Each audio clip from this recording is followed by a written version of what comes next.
Ah, greetings, my underlings. You have come here today to listen to me talk about the best week of the expansion so far for Mythic Plus. Technically, we can also say it is basically the best week also because cross-realm Mythic raiding is opening. So for many people who dab into Mythic raiding or want to get into Mythic raiding a little bit later, maybe with other people from cross-realm guilds and whatnot, this is also going to be a pretty good week for you. But we are starting first with Mythic Plus because, as mentioned a couple of times before, getting to this point, this was going to be the best and easiest week of the expansion so far. As long as Blizzard doesn't change the rotation of affixes for Mythic Plus, this remains and will remain the easiest week to push Mythic Plus keys.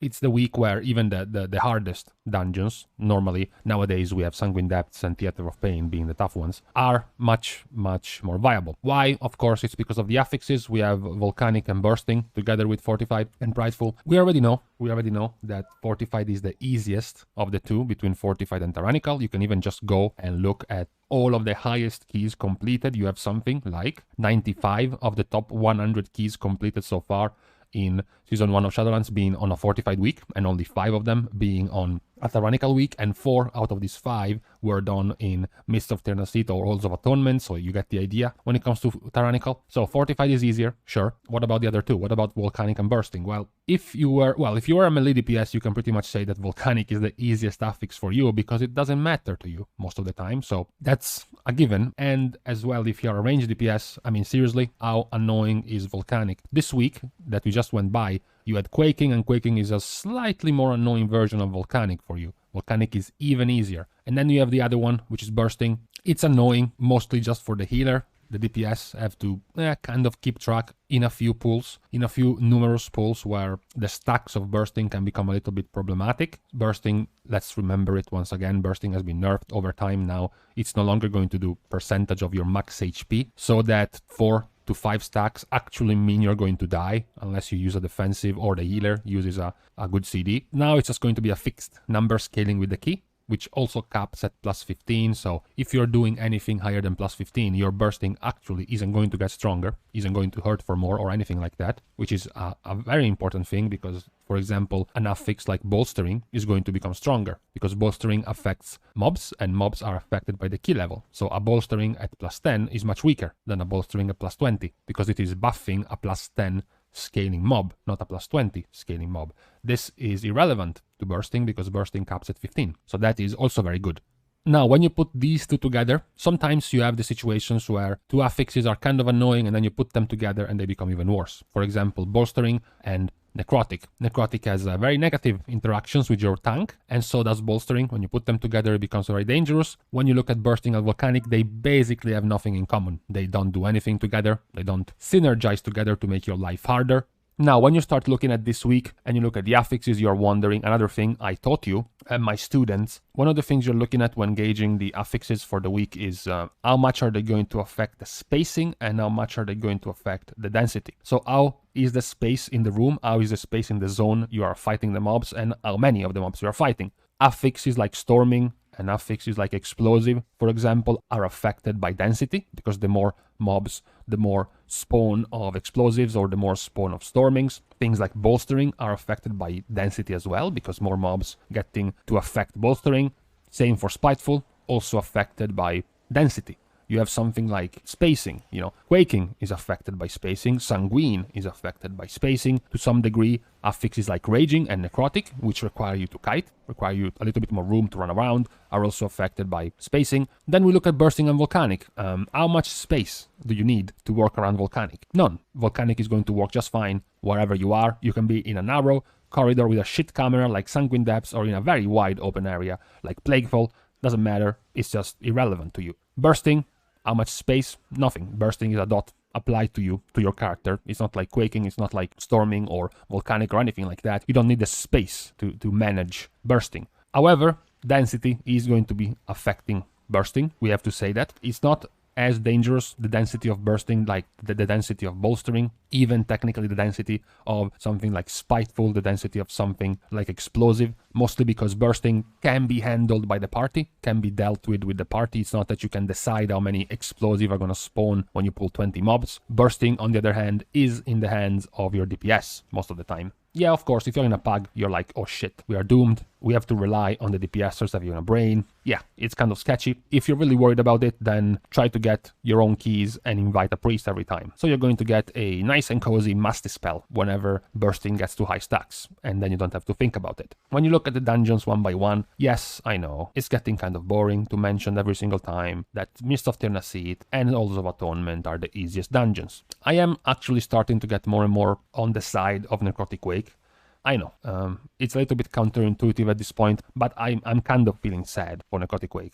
The state it was before was of course horrendous, it was awful. You felt like at a plus 12 you had mechanics that were fitting for a plus 19, they were hitting so hard, but now which kind of went a little bit too hard on the opposite side. Now Necrotic Wake is very, very easy. It has a very large timer. The entirety of the ground floor, you know, the base zone of Necrotic Wake has been made a joke. Even the mini bosses like Narzuda, that used to be really tough, now it's become even easier, assuming you even do it and not skip it with stealth. The Necropolis remains the only dangerous part. Now, of course, in Fortified, you're gonna get a little bit more trouble with the tank busting couple of constructs in there, but beyond that it's a very easy dungeon. Halls of Atonement and Mists of course are still there. Not much has changed in terms of nerfs to these two dungeons, obviously being the easiest ones they have received among the lowest amount of nerfs across the last couple of months that dungeons have been tuned. Halls of Atonement is very simple also because it has not many large pulls. Halls of Atonement has a lot of human mobs, middling mobs. They have medium HP. You don't have to pull like 10 of them at the same time. Sometimes you pull, most of the time you will be pulling somewhere around 4 to 5 mobs in Halls of Atonement. You only have the odd pulls where you're pulling the Tolling Groundskeepers,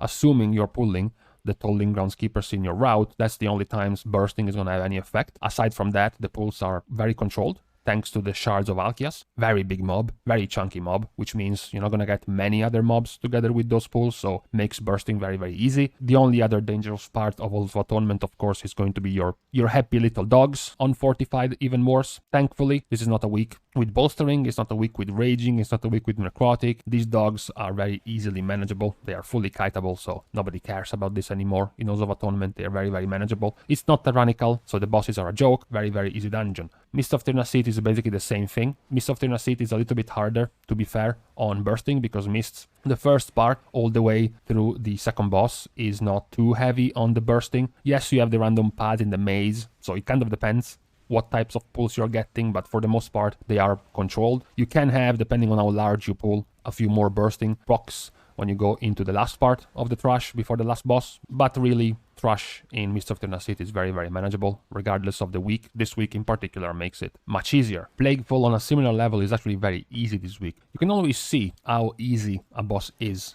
in its Thrush when, even during a fortified key, the most dangerous part of a dungeon are its bosses. This tells you a lot about Plagueful, because Plagueful, again, we are on a fortified key and the most dangerous parts of Plagueful are Domina and Stradama, the last two bosses that you're fighting almost back to back, which is also kind of annoying because it means no Bloodlust back to back.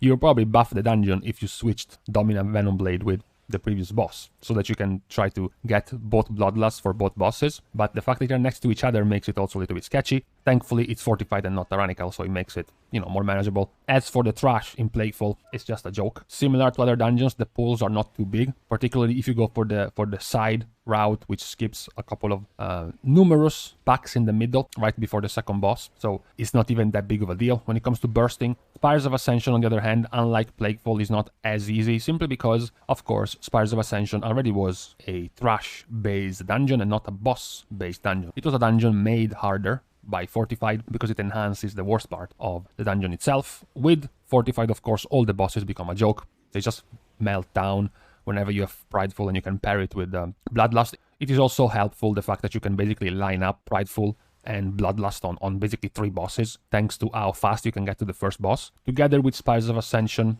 in the harder chunk of dungeons, not as easy as Plagueful and Necrotic Wake, you have the other side.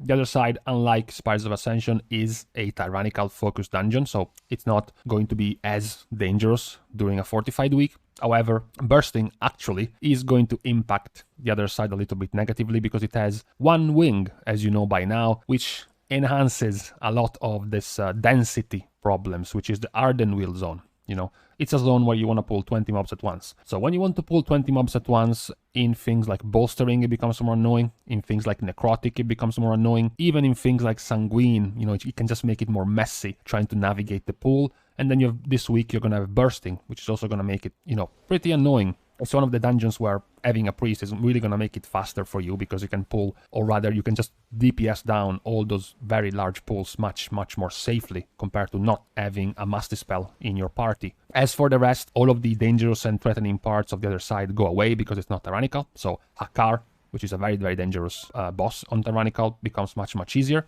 Nowadays, most pugs have learned to do the route for Akar, you know, go past the Akar wing to pull 2 extra packs and then track back to Akar, so you can get Prideful right before Akar with Bloodlust, not on a tyrannical key. He should just die in under a minute, and that's it. The rest of the bosses are not going to be that threatening outside of tyrannical anymore after the round of nerfs they have received multiple times at this point. And then you have the last 2 hardest dungeons. We have mentioned before, for the past like 3 weeks, that Theater of Pain has basically taken the slot of Necrotic Quake as the harder dungeon together with Sanguine Depths. Not really because it has become harder by itself, it's just that all the other dungeons around it have gotten nerfed even more, so Theater of Pain has been left at the bottom. Theater of Pain is historically and traditionally a tyrannical dungeon, so it is a dungeon that becomes significantly harder during tyrannical weeks. Luckily, this week is fortified, so there are going to be the same annoying parts of difficulty when it comes to trash pulls. By now you should know them. You know, you have the big patrol with the ancient captain in the mini-boss's wing. That is a very manageable pack this time around. You know, you have other times when you have things like Inspiring or things like Necrotic, which make this pool much worse than it is now. Bursting and Volcanic don't really add any extra toughness to this pool. Then you also have the Ghost Gauntlet, which can also become very dangerous on Inspiring. It can become dangerous on Necrotic, even on Bolstering, but this time around, again, it's just Bursting. Yes, there is a lot of these ghosts. Yes, you can kill a lot of them at the same time, but not really, you know, it's kind of manageable this week thanks to the affixes. And lastly, of course, we have Sanguine Depths. Still there. I don't think there is any combination of affixes which can make any other dungeon worse than Sanguine Depths.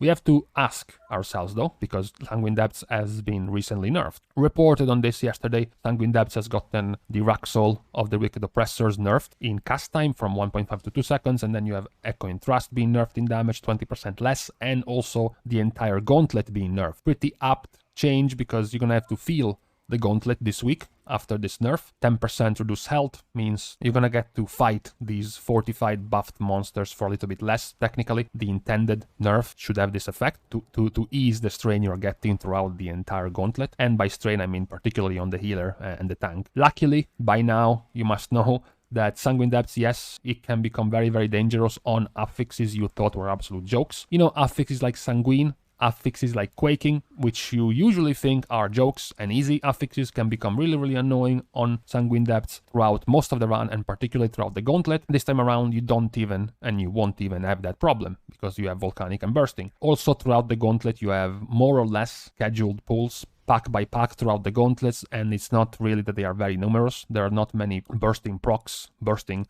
triggering mobs throughout the gauntlet, so it's also rather manageable. The damage, the threat you can have in bursting, and also throughout the rest of the dungeon, bursting is not very big, because the density of pulls in Sanguine Depths is not very major, it's not very problematic. Sanguine Depths is one of those mid-level mobs, you know. They have quite a few average HP size mobs. They don't have single very large mobs like the ones you can find in Mist of Ternasit, and they don't have a swathe of very small tiny mobs. You know, having very small mobs nibbling at your tank's ankles can be very dangerous for things like Necrotic, can be very dangerous for things like Sanguine, if they proc it for Raging, even for something like Inspiring, if you can't crowd control them. And having very large mobs can be dangerous for things like Raging, especially if you don't have an Enraged spell, or things like Bolstering. Middling sized mobs don't have these problems for either side. They can make things like Necrotic harder, because you can't kill them quite as fast before they get your stacks of Necrotic high. They can also become a problem for Inspiring, because it's the same thing. But for this week, luckily, again, you have Bursting and Volcanic, so not that big of a deal, the size of the pulls of Sanguine Depths.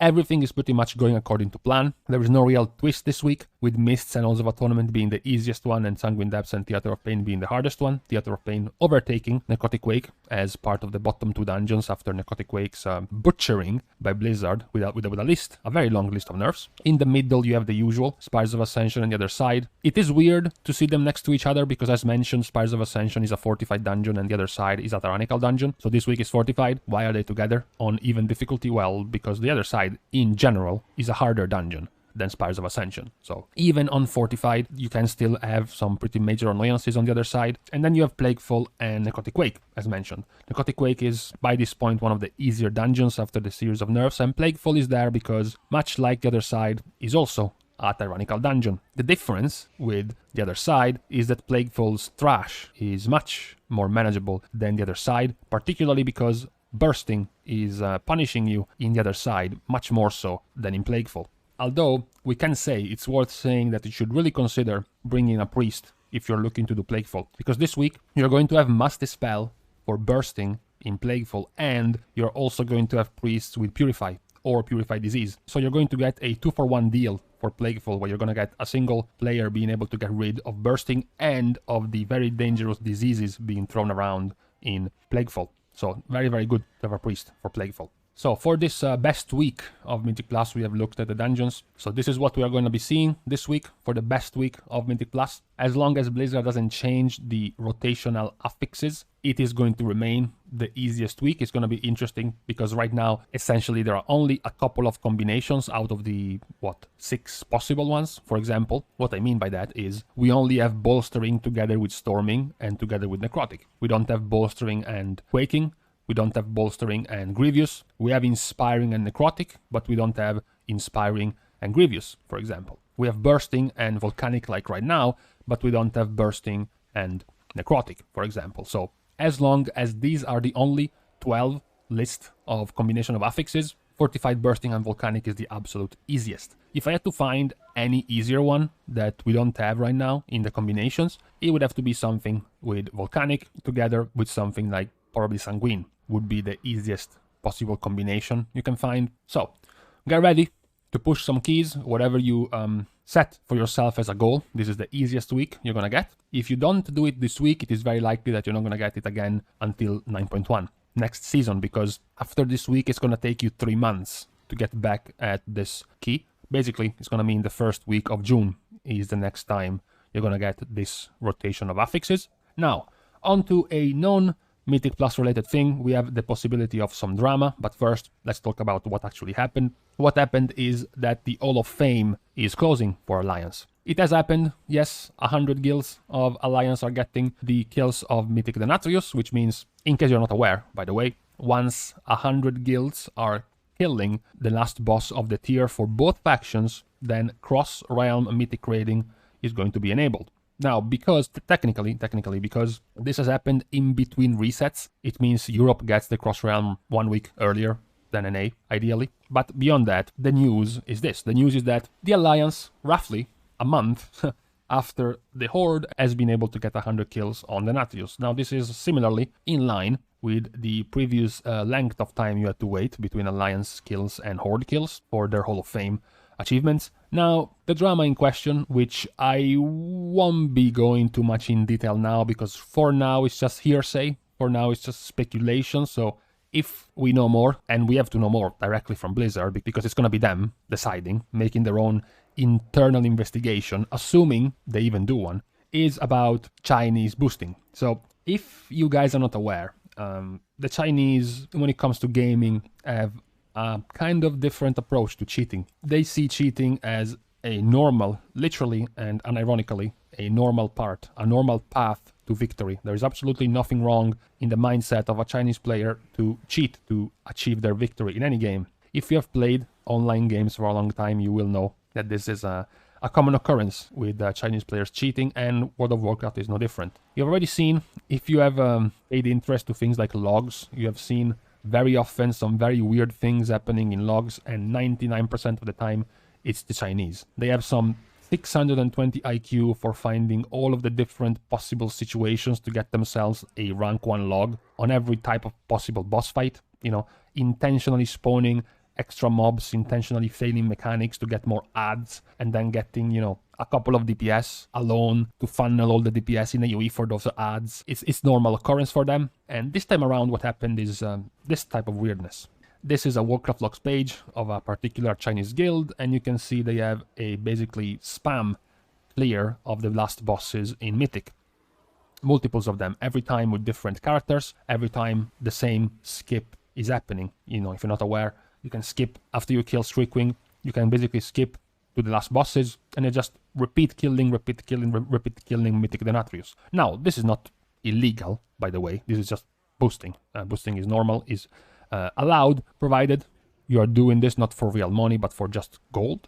This is perfectly viable and legal, which is the exact reason why I'm not gonna go any deeper into this. There is only the question as to, you know, why. In the last few days, we have gotten 14 guilds out of 18 getting Hall of Fame, all from China, in just a couple of days. You have also things like logs happening with cross-realm, cross-servers rather, which is already enabled in China, unlike the West. So you're wondering how is it happening that you have guilds logging kills for Mythic Denatrius with players from different servers, not even in their guild. You have things like logs, and all of the logs are private. You don't have any kills logged for the previous bosses, but just for the last 3 bosses. What's going on here?